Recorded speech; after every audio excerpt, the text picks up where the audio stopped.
Welcome to the Hotel News Now Podcast Network. In this latest episode of the Next Gen and Lodging Podcast, hosts Davonne Reaves, Omari Head, and Chris Henry bid farewell to 2023 and reflect on the groundbreaking trends, disruptions, and advancements that have shaped the lodging industry. You can find this and other H&N podcasts on Apple, Spotify, or wherever you listen. Thanks for listening.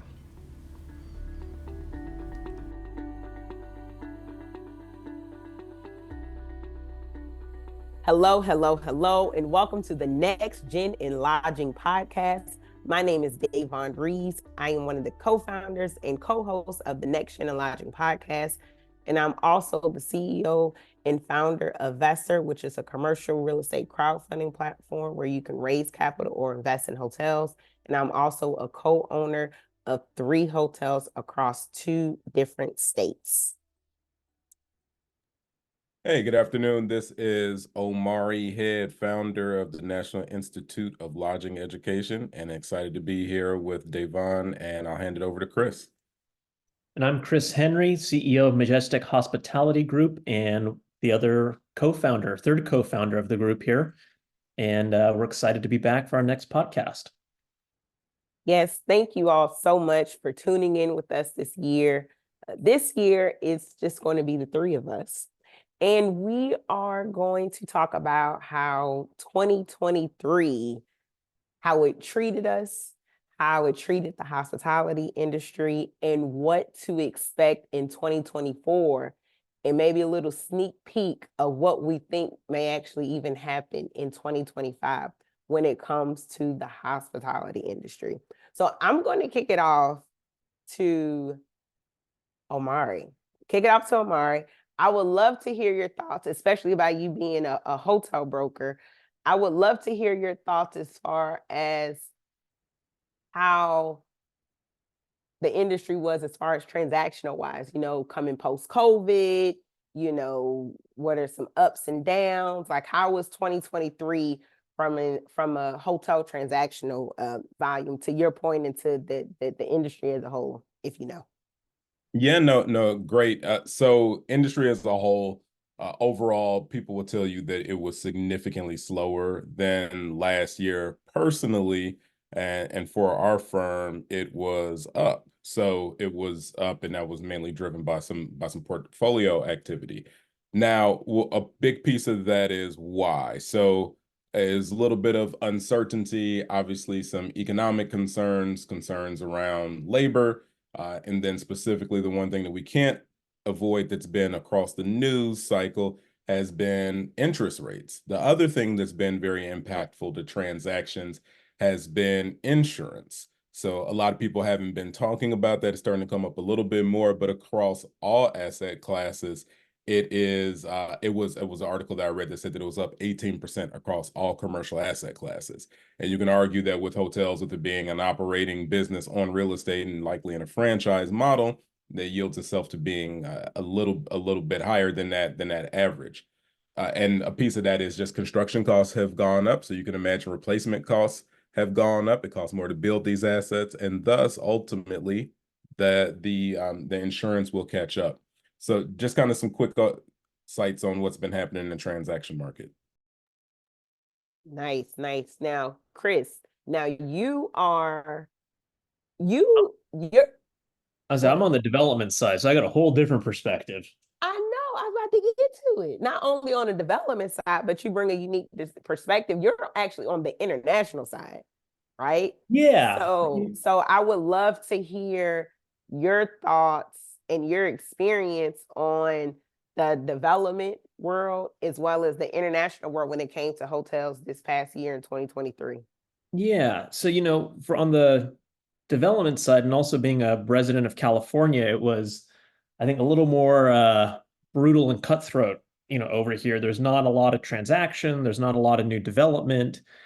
A number of policies being promoted by city councils, specifically LA and San Francisco, have really taken its toll on investor confidence here, to the point that we're not even though we're local, we're not even pursuing projects within California.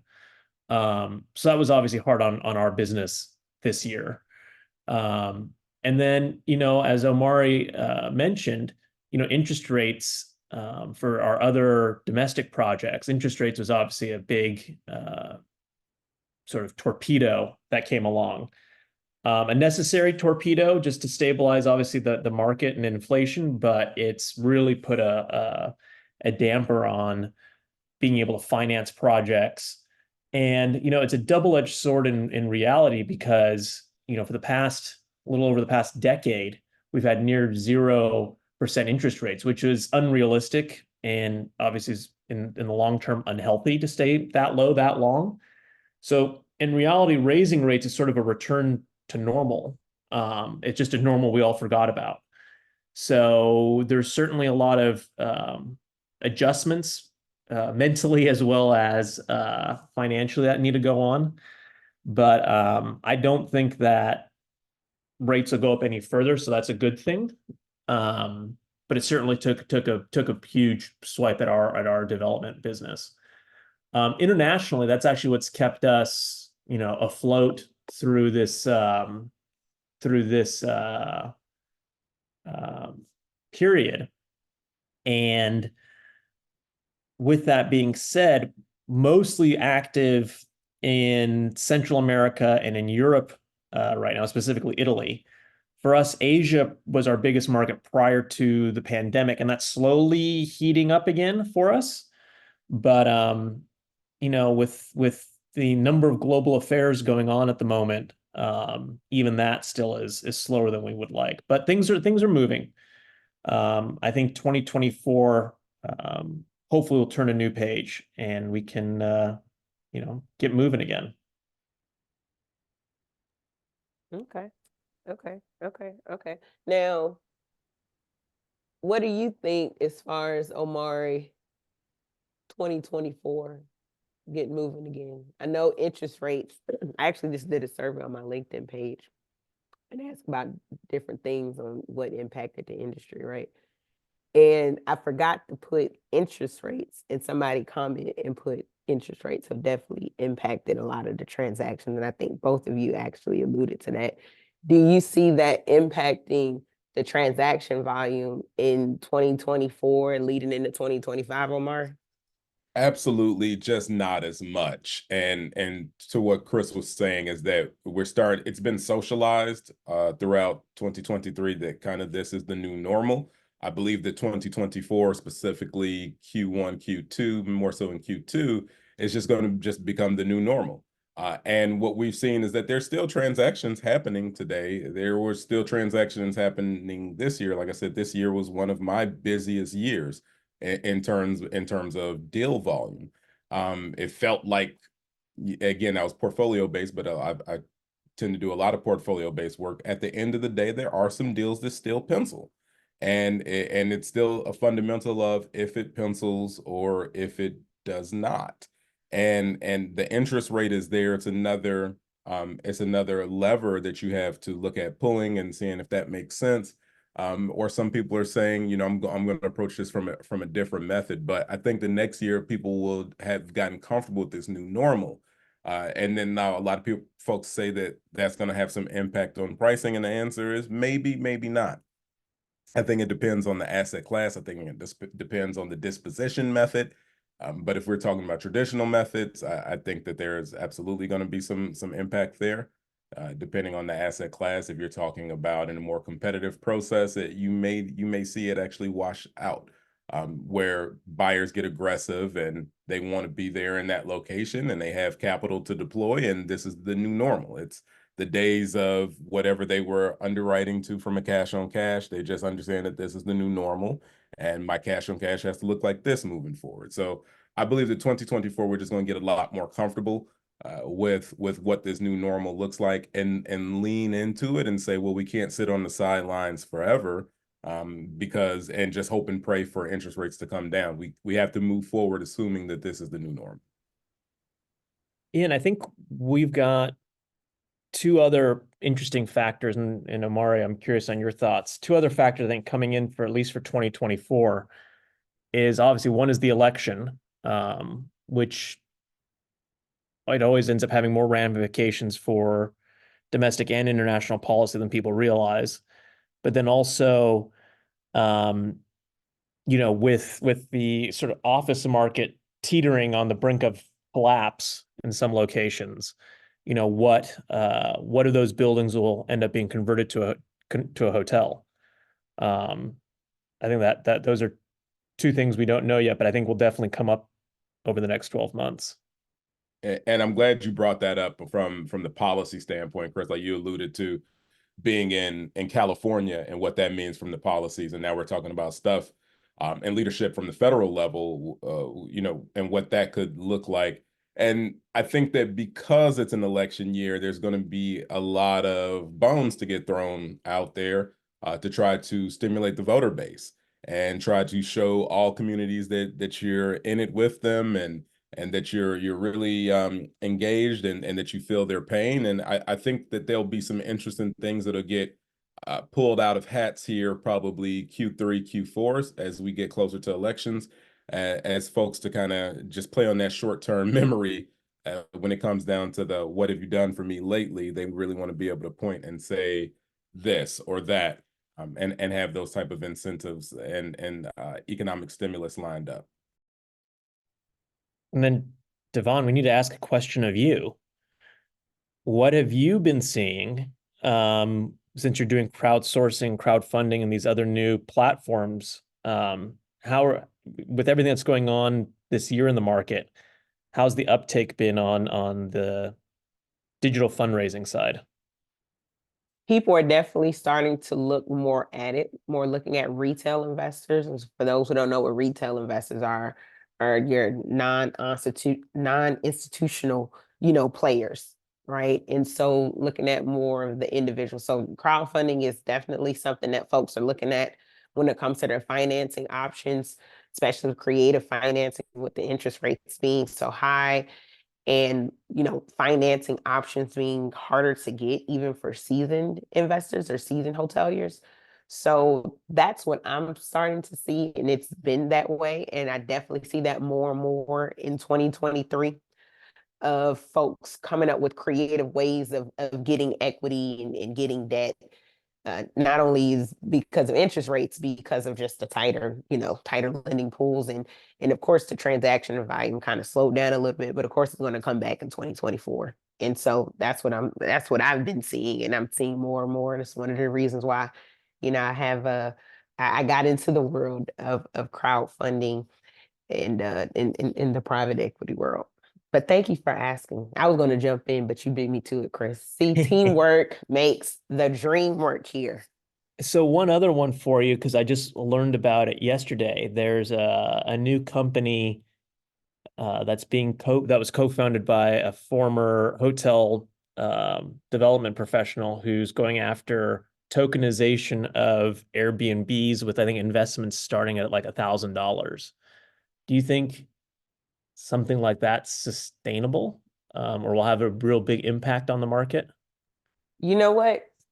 It's a possibility, but that's more so on the issuer or the sponsor and their aptitude or their capacity to handle the volume. Typically in the Airbnb, that's still kind of residential unless they have a lot of different, Airbnb units or short-term rental units and they convert it into a portfolio.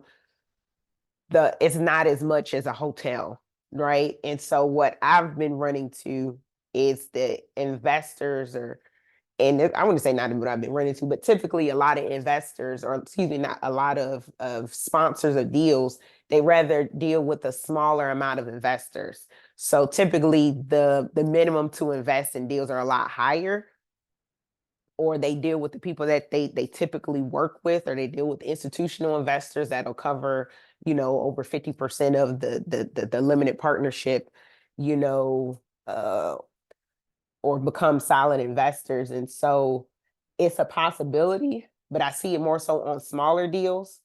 I see it more so when I mean smaller deals, like, a couple $1 million or less, of, maybe $5 million or less.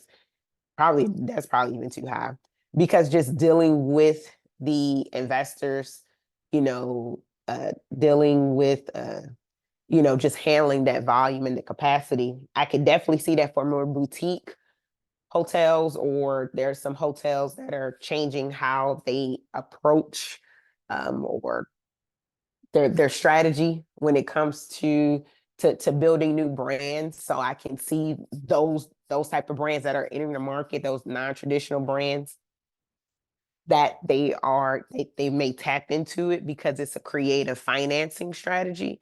But as far as folks who are, been in the space for a while and who are slow to adapt, I don't see a strong possibility, but I'm not going to say no, right? Because we should have learned, when we say no, this isn't going to happen, a disruptor comes in and take over. I will say it could be a little harder from like to getting it regulated, because it's still a lot of, crypto and tokenization, a lot of that stuff still hasn't been totally regulated yet. So in some investors, they don't invest into certain things unless unless it's within compliance.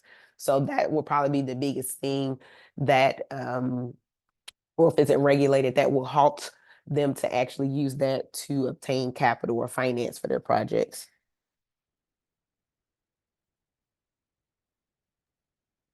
Yeah, I think it's a brave new world for digital finance. I think a lot more to come. Omari, on your front, what kind of, in 2023 and what you're seeing out into 2024, what kind of assets within the hotel space are you seeing transactions taking place, and what do you think is going to start popping up in the new year?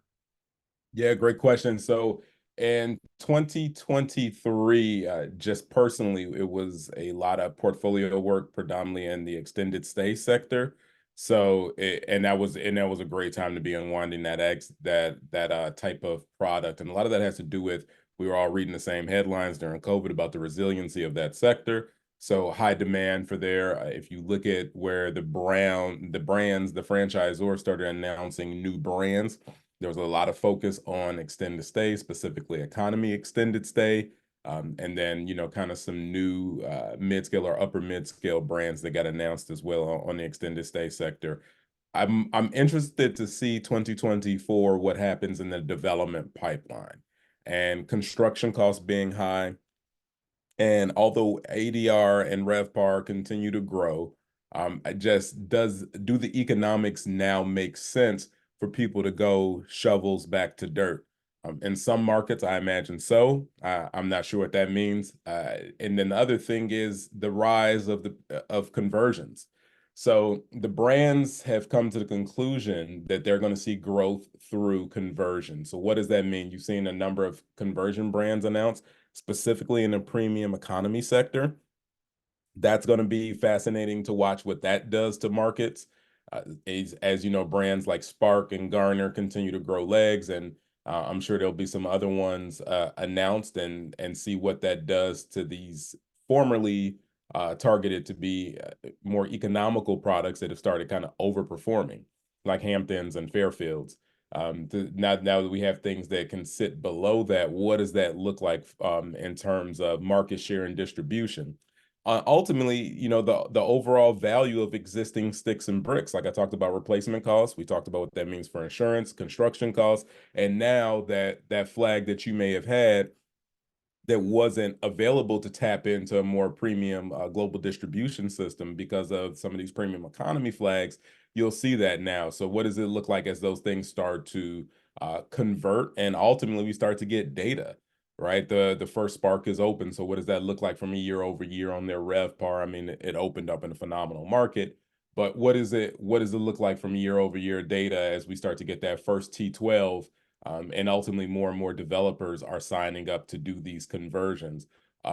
That is what I'm keeping an eye on. And then obviously, what does this mean from valuation standpoint in terms of with the news kind of swimming around here with some of this M&A activity?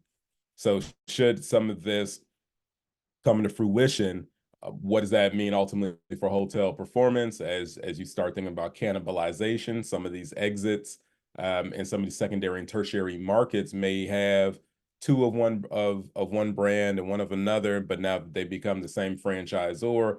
What does that look like in the economy space? We've seen what it looked like on the upper upscale, more premium side with the Marwood merger. Everybody was concerned about that, and now we don't know it any other way. But fast forward, what was that look like where brands have more exposure to the economy side? So M&A as well as conversion are going to be the things that I'm watching the most, and kind of some of the predictions that I think will continue to have impact in other ancillary fashion. It's actually interesting that you mentioned some of the digital platforms that are taking off in the hotel space and where they're going. I don't know if you saw the news this morning, but the Ace Hotel in downtown LA is closing, and they're going with a digital hotel platform to replace it. So I'm a little shocked and surprised, but it's again, brave new world with owners going in different directions. Yeah, and it's weird the first time you hear about it, but I look at the airline industry and how we just understand what revenue management means in the airline industry. We don't know that it's called that, and I mean by the traditional passenger, but you know that if you log on and look at that ticket from DC to Miami, it could be $89 a day. You go back and look 6 hours later, it could be $289. You just accept that that's what it is. That dynamic pricing and just having that educated consumer. Now you go to the airlines and there's a person to assist you with the kiosk. The hotel industry, so there's evidence there, and we're seeing QSR start to get more aggressive with rolling out technology. So there's the evidence is there that if we start coaching people, and by people I mean our consumers, they can and will get there. And it'll happen. So like you said, the less labor focused component of the industry, I think that'll continue to be more and more. It didn't get rolled out as quickly as we thought it was going to happen in COVID, but COVID definitely prompted the discussions to happen a lot more frequently. And it wasn't just digital key. It was like, okay, well, let's explore these check-in kiosks. Let's look at some of these other hotels that are doing this where it's limited staffing, and we just hope and pray that our consumer is tech savvy. And I think the perception is that the hotel guest is not as tech savvy as other verticals, but I'm a believer that once we start to push and specifically just nudge, that they'll get there, and you'll start to see a lot more of that stuff deployed, and it will become the norm where you may see a major franchisor. The franchisors are already playing in short-term rentals. So for them to dip into hotels and them being low to no staffed, I don't think it's terribly out of pocket.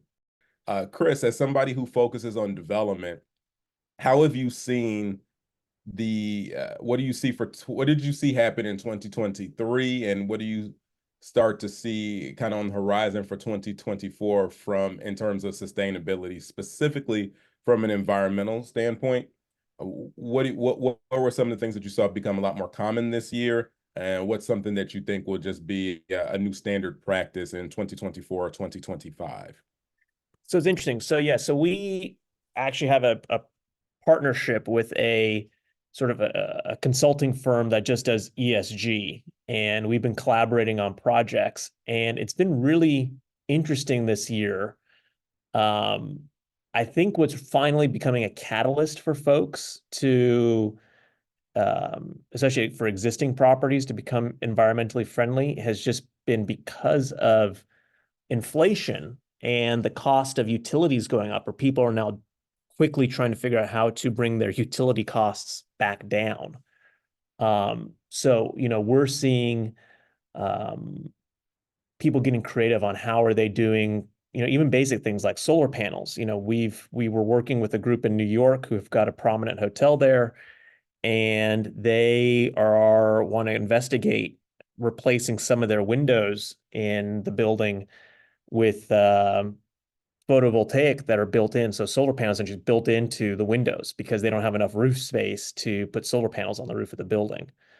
They would rather make that investment and have it pay back over 5-6 years rather than continue to shell out for normal utilities. We're also starting to see more consciousness on water conservation. I think, with the droughts as the way they've been and communities really trying to figure out how to make their water resources last longer. We're finding hotels on this front, new hotels being built, being much more environmentally conscious of their water infrastructure. But then with that being said, is that states, California and New York being two of them, are really starting to roll out green building codes. And those green building codes are mandating things that previously were only expected to be seen if you were a building going after a LEED certification. But that now municipalities and states are requiring that in all new development. What's interesting for me as a developer who also works in foreign markets is that we're starting to see some of those codes, environmental green building codes from the US starting to pop up in other countries, especially smaller countries who will tend to piggyback on what other markets are doing so that they don't have to develop their own codes. We're starting to see those green building codes pop up in places. So I think overall people are just trying to adjust to a new normal. I've got friends, and we as a company have 2 projects in Italy right now. And if you guys remember last year when the war with Ukraine broke out, Russia cut off gas supplies. So people are getting very creative over there too with how they're just getting energy and heat in general. Trying to come up with regenerative capture systems, trying to utilize better insulation when they do renovations to make older buildings more sustainable. London in itself has a huge adjustment coming up because what they're finding, a lot of these Victorian and Edwardian homes, and in London, some of these old homes have been turned into hotels. They're incredibly environmentally unfriendly because they can't be sealed. They're so drafty that it's very difficult to keep them insulated and warm during the winter, which then leads to higher utilities, which then leads to also environmental greenhouse gases being emitted, et cetera, et cetera. So I think we'll be hearing more and more in that. And I think the goal for a lot of folks is to try to get as close to as possible getting off the grid and being self-sufficient. And for our resort projects, we're looking at one right now up in the Sierras here in California. They want to be completely energy and water independent and off the grid, which I think is doable in that area. But you go to a place like Hawaii where it's more of a cartel with utilities. So far, they've made it very difficult for people to get off, especially the Helco, the power company, to go anything alternative that doesn't have some kind of permit and fee paid to them. So I think it's changing, but people are certainly more aware of it. To answer your question, a long answer to a short question. No. It was thorough way. It sounded short, but it included both domestic and international, and very few people can speak intelligently to that. So I as we come up here on time, one thing, and I want you all to think about successes for 2023 that you were proud that you had just personally within the industry, and something that you want to grow on with in 2023, or something that you saw that you were happy to see the industry advance on in 2023. So I'll start off about that in terms of successes. I'll say for the industry, I'll say I was really happy to see that some more brands have gotten more intentional with putting together programming surrounding equity and inclusion with as it regards to hotel ownership. So again, that's part of one thing that Next Gen and Lodging is very passionate about is the equity and inclusion piece. And it's not just because it's the right thing to do, it's also because it's good business. So seeing them not just take an approach from the employee side of, oh yeah, we're recruiting we're recruiting diverse candidates. It's like, yeah, but what are we doing where the money is made on the hotel ownership side? And to see more and more franchisors kind of step up and say, hey, we'll take a swing at that. Now, a lot of those programs need to they need to kind of ripen, and they need some growth, or they need some human capital behind them to really push it and build it out. and make sure that folks are getting what they need and that it's not just lip service. But one thing that I will say is that, for the longest, no response has been the response when it comes time to that. And so a lot of people are kind of scared of doing it because you would get the feedback. But to see people moving away from the fear, and kind of leaning into trying it and being open to retooling it as it moves along is great. On the personal side within the industry, it's been good at working with some candidates. I specialize in consulting for first-time hotel owners, specifically Black, Latino, Latinx, that are looking to move into that space and seeing the growth there and seeing people get very energized, but also seeing people invest the time and the money to learn the hotel industry, to not just become a hotel investor, but a true hotelier. And to see people grow within that journey has been incredibly rewarding, and looking forward to more of that in 2023 in terms of watching the brands grow, with their programming surrounding that, and then also to just watching that client list grow with folks and having those wins of watching them get their first, second, third hotel the right way. So with that, kind of in terms of 2023 wins and success stories for yourself and or the industry, Davonne, what do you have to build onto that?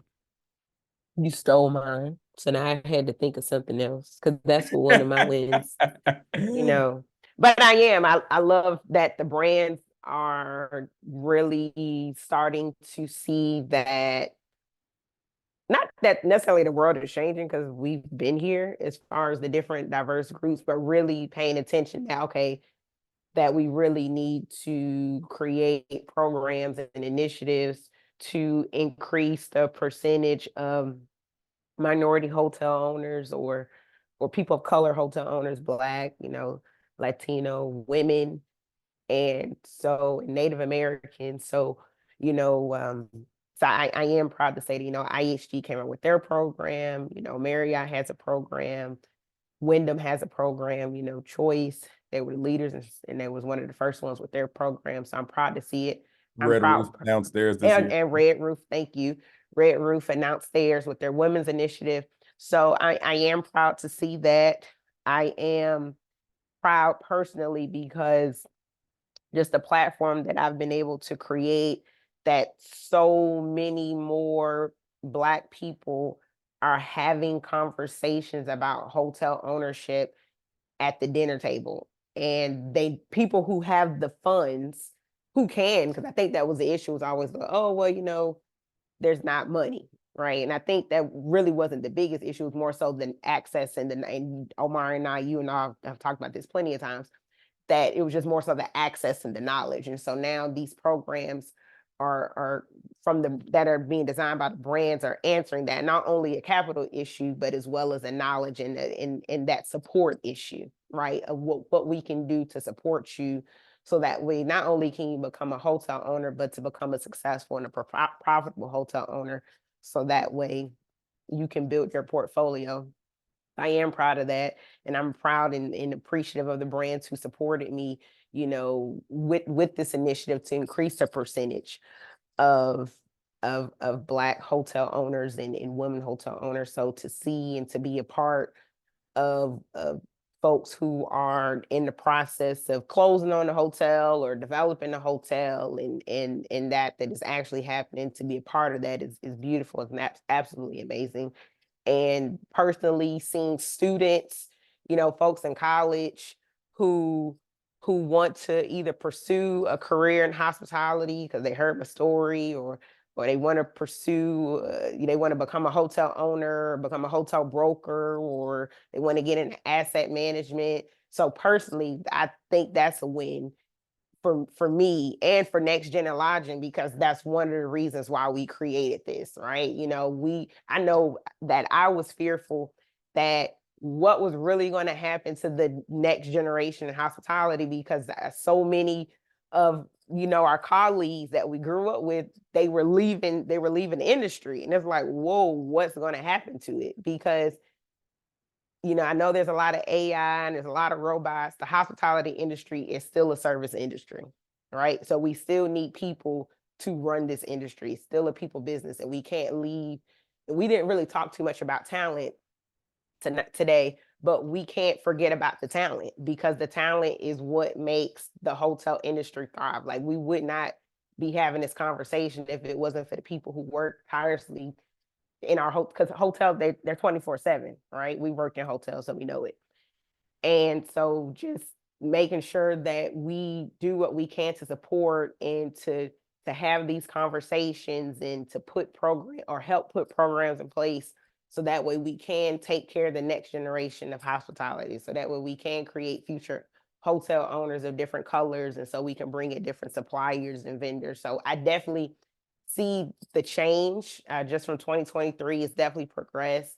I'm excited to see where the future, is going when it comes to the hospitality industry, and how even the conferences, I'm just starting to see, just as small as the conferences are starting to change, right? There are more and more people of color, different attendees. Usually it's the same conferences, the same people with the same conferences. And so even that is starting to change. So I just see that, the panels are slowly changing, putting some folks on blast. But the thing is that we're starting to see the change, and hospitality is really starting to become more diverse, and just changing a group of thought leaders. So it's definitely encouraging and promising, and I'm looking forward to 2024, and looking forward to, to many more years to come.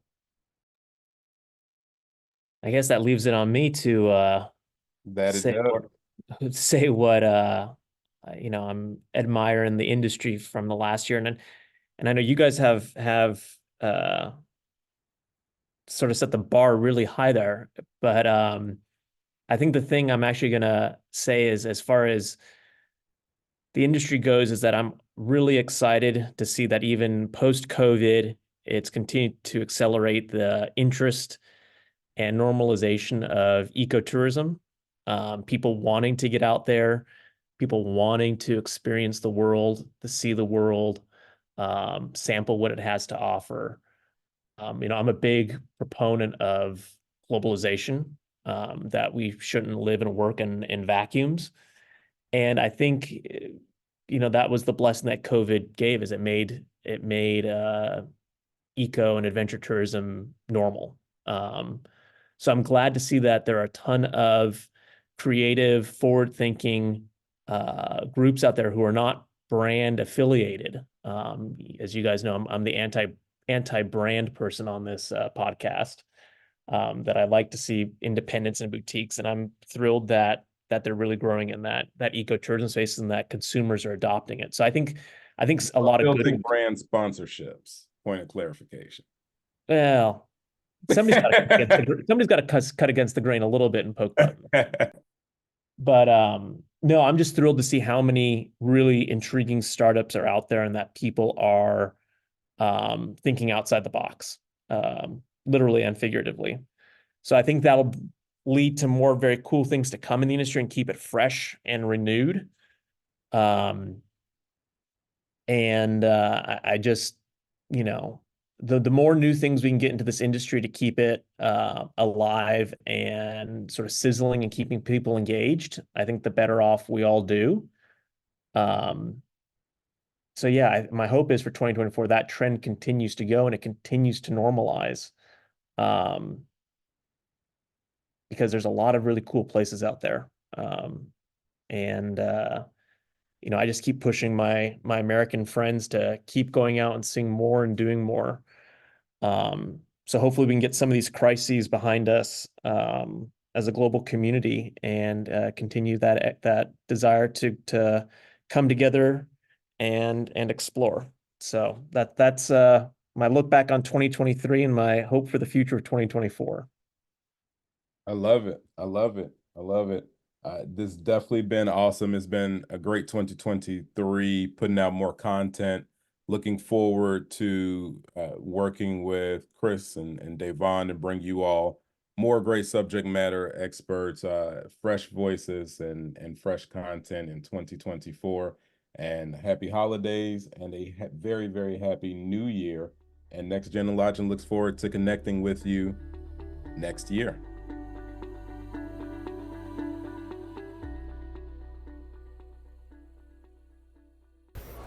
Hi, I'm Isaac Colazo, Vice President of Analytics at STR.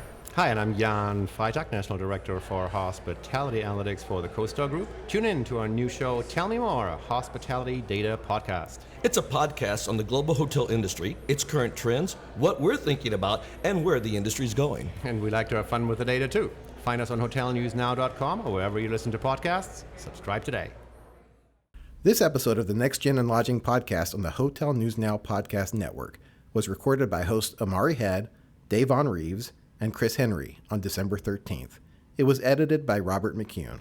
Thanks for listening. You can find this and other H&N podcasts on Apple, Spotify, or wherever you listen.